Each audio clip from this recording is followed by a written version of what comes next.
I run a drug rehabilitation center as part of the things our ministry does. And we've been working in the addiction field now for over 20 years.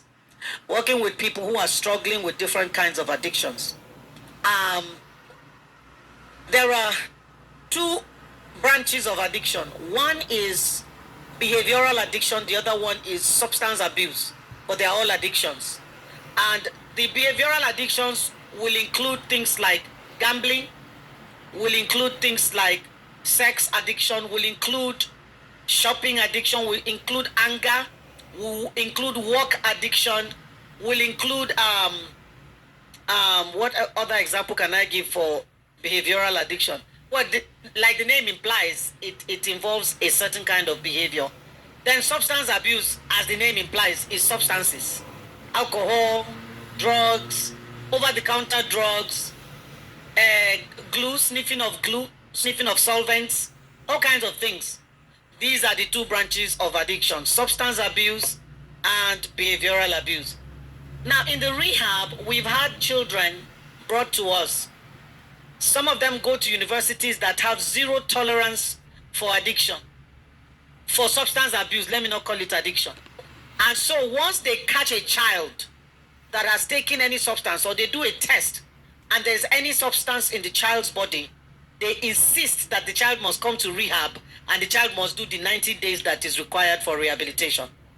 Even when we say to them, this child is not an addict, this child does not need to be in the rehab, they say, sorry, that is our policy as a school. So today I want you to understand, in fact, most parents, once they find out that their child is smoking anything or using anything, they just panic and they bring the person to rehab. I want them to be in rehab for 1 year. I say no. So there is curiosity, there is experimentation, there is occasional use, there is heavy use, there is heavy dependence, and then there is addiction. So it's coming in stages. It's important as a parent to try and identify where your child is so that you don't kill, because with a little hand clap, you can kill a mosquito. So it's important that parents don't panic in this day and age. Now, one of the things that Satan does, and he does well, is to nicely shift the name for something so that it is more acceptable or less scary. What do I mean? When somebody in a finance department has stolen money that was supposed to be for something, and they've been asked to, they've been asked to give account, they will now write 2 million naira agricultural implement. Now, agricultural implement sounds like one sophisticated machine until you go and actually check what it bought is not rakes, what do you call spade? Shovel. Now, shovel in Bankola, agricultural implement. When the devil wanted to reduce the gravity of sexual impropriety in marriage, instead of calling it adultery, as the Bible calls it, he calls it having an affair.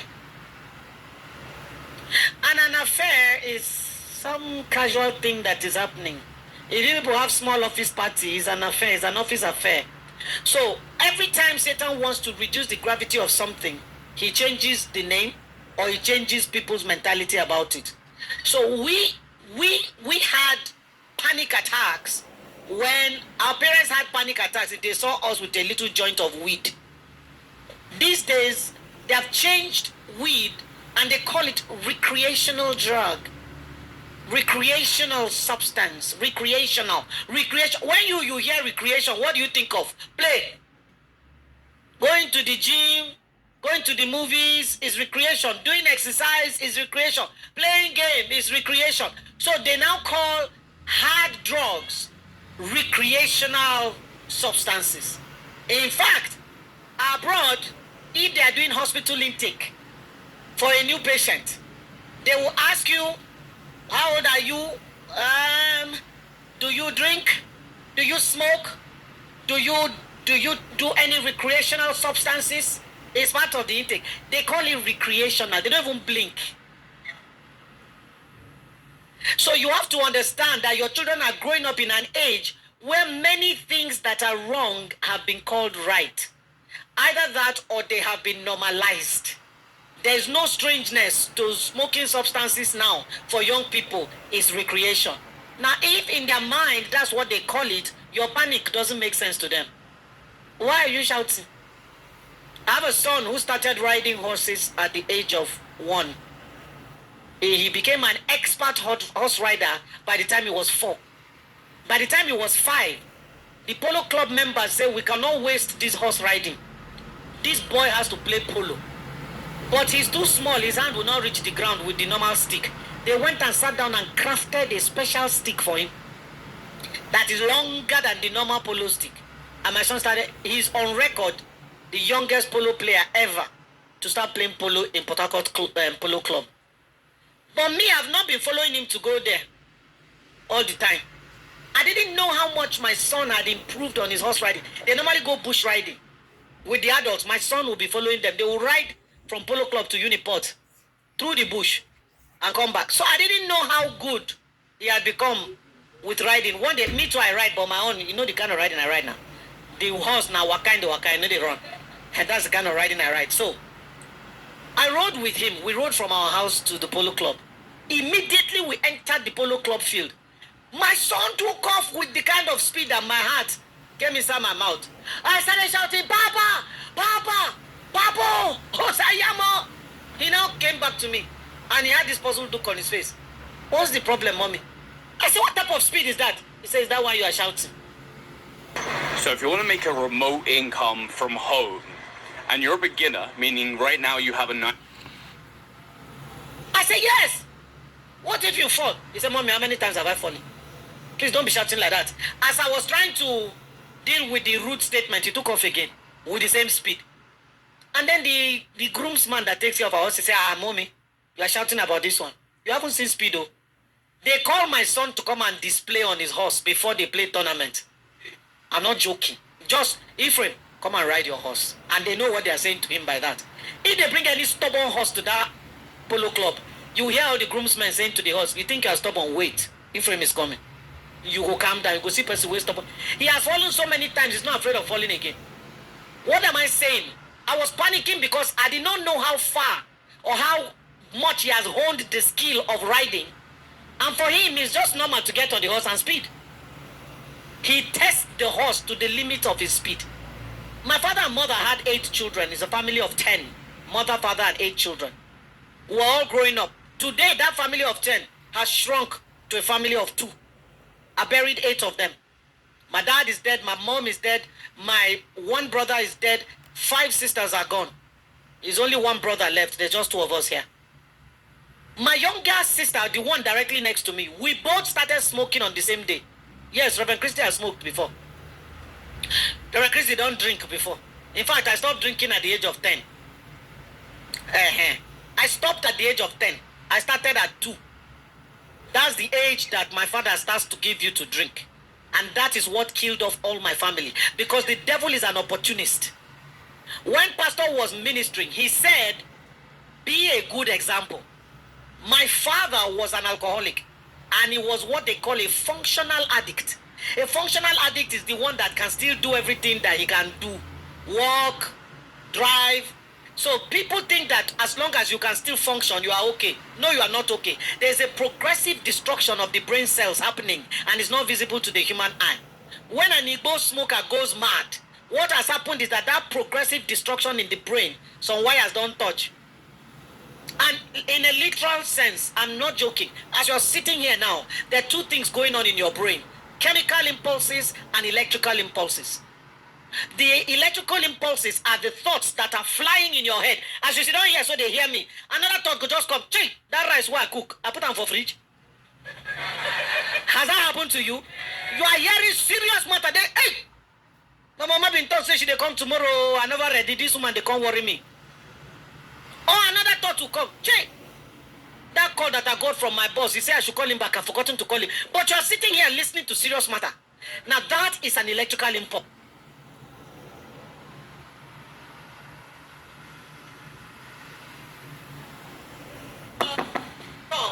Is that chemical impulses follow. What are the chemical pulses? Your emotions. Once you think of mama coming and you know say na she know well, now money you go spend, you just feel a sadness coming on you. Che, where I want to see this money. So there's been an electrical impulse and a chemical impulse. Now those electrical impulses are firing in your brain. We have what is called synapses in the brain. Those synapses are gaps between neurons in your brain. The neurons are the matter of which your brain is made. The synapses are gaps. They don't touch each other. Those neurons don't touch each other. They are gaps. So the electrical impulses are jumping. That's why when somebody has become mad from addiction, they say the brain is fried. The electrical wires short-circuited and madness came. How do the electrical wires get short-circuited? It is that every substance, every addiction erodes portions of the brain. It eats up brain matter physically. But we are not seeing it because the skull is covering the brain. When enough brain matter has been eaten off, the short circuit will happen and madness will result. That's why people go mad when they use drugs. It's physical brain matter that has been eaten up. So the electrical impulses, when you see 2-year-olds jumping, 3-year-olds, please don't be telling them sit down. They can't. Those neurons are building. In human beings, we can have up to 18 billion neurons in one human being at young age. But when you keep saying sit down, shut up, shut up. When Pastor was talking, he said, we taught our children to be bold. Speak up. Shut up. You ask too many questions. Sit down there. This child, you will not kill me. What you are doing is that you are preventing those neurons from firing. By the time they become teenagers, you say, how are you? Fine. Are you okay? No. Is everything okay? Yes. And what's the problem? Nothing. You have shut down so many neurons, they don't feel like talking again. By the time they are teenagers, those 18 billion neurons are probably reduced to 2 billion or 2 million self. You don't kill all. Your child carries your radio and pieces it. You come and beat the living daylights. That's an engineer you are beating. And once you beat him like that, he's not going to pursue engineering again. He can't read French. French education. I'm not saying there's anything wrong with French. But what you have done is you have reduced the potential of that child to something he shouldn't have been. If your child pieces your radio, I'm not saying I'm money, no vex. Ask the child, put it back. Say to the child, can you put it back again? You are my engineer, put it back. What you are doing, you are firing that boy's brain. He is going to try and find out how to put it back. It's a natural gift. You see your son every time he's dancing. Say, look at you, why are you doing like girl? No, that's an artist. That's an artist in the making. Let him dance. Oh, girls, dancing is for girls. That's not true. Some of the most highly paid dancers in the world are men. Okay, so these children became curious because drugs are everywhere now. Everywhere. Don't tell me it's a Christian school. It's a Christian university. Now there are plenty pass. Because when I no put idea, the Bible says while men slept. So while we are busy focusing on the federal universities, secular schools, bad children, it's in a Christian university, devil don't food there. One of our Christian universities, as rigid as they were in security, they are the ones that called NDLEA to come and arrest some students in the school. You know why? They found 20 kilograms of India hemp under the children's bed. How did it enter the school? Where were the security men? They have paid them. They are now distributing to other children in the school. Christian University, I know one called the name. 20 kilograms of India hemp under the bed, and they were dealing weed in the campus. So please, it's not about the school. When I hear people say, no, I'm going to move my child back from America to Nigeria, from pan to fire. It's not. When Pastor was saying that you should instill boundaries in the children, this is part of it. I taught my children drugs. I say, you see, alcohol, that was the genesis of the destruction of my father's family. But you see, when a man, let me talk to you about being a good example. If you don't deal with your own struggles in your lifetime and you allow it to cross to the next generation, it will be compounded in your children. You go do 10%, your children go do 250%. I'll give you one quick example. David slept with one woman outside of his marriage, Bathsheba. 7 sons were born to David in Hebron before he became king over Israel. In the book of Chronicles, the Bible begins to speak about those sons. More than 50% of them died from sexual sin. David opened that door. But listen to the progression.